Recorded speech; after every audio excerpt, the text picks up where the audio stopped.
This video tutorial will show you how to find the critical z-value as well as the critical t-value in Excel. So here at the top, I've included an excerpt of our Appendix F so that we can see how our critical values are the same whether you're using the appendix or you're using Excel. So imagine if I'm doing a lower left tail test, that's a one tail. So I would go to the one tail, and let's say we're using an alpha level of 0.05. So I go out to my 0.05, which is also 5%, and I go down to the infinity line because that means we know the population standard deviation, and that will give us our critical value of z at 1.6449. So let's test it out and see if we get the same thing in Excel. So if I go equals norm.s.inv, parentheses, and my alpha value in my one tail is 0.05, and close that out, hit enter, we can see we get the same z value. Note that it is negative because we're in the left tail. So on the left side of the curve, we are negative. Let's do the same thing again. Let's do a right tail in the upper level. So we do equal sign, norm.s.inv, parentheses 1 minus the alpha level of 5% or 0.05. Close it out and hit enter, and we get the same z value. The reason why we do the minus 1 is because we are working with cumulative data. So here, let's do a two-tail test. And in this case, our two-tail, say I want it at alpha level 0.1. So if I go out to 0.1 and go down, I still get my 1.6449. So again, let's test it out. Here we go, equals norm.s.inv, parentheses. Again, here in my two-tail, I'm looking at an alpha level of 0.1. So I'll do 0.1, but I have to divide by 2 because it's a two-tailed test. When I close that out, I get the same z critical value of 1.6449. So that's how we use Excel to find our critical value of z when the population standard deviation is known.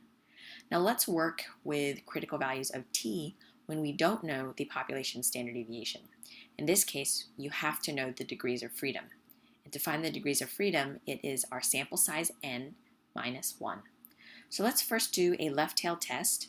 Again, a left tail is a one tail, and say we're doing a one tail at 0.05, so my alpha level is 5%. And let's use the degrees of freedom at 15. So degrees of freedom at 15 would be 1.7531. So let's test it out. Equals t.inv, parentheses, we are working with a one tail at 0.05 alpha, 0.05, and the degrees of freedom we want is 15. Go ahead and close out your parentheses and hit enter, and we get a critical value of t at 1.7531, which is the same as in our table. Note it is negative because we're on the left side. Let's do the same thing and see if we get it on the right side. t.inv, parentheses 1 minus our alpha level, again, is the 0.05, and the degrees of freedom is 15. We should get the same value, and we do, and it matches our Appendix F. Again, it's positive because we're on the right side of the tail. Now, let's do a two-tail test. So if I do, again, let's say I'm in my two-tail row now, and I want an alpha level of 0.1. So we find the 0.1 here in my row. If we go down to my degrees of freedom at 15, I'll still get this 1.7531.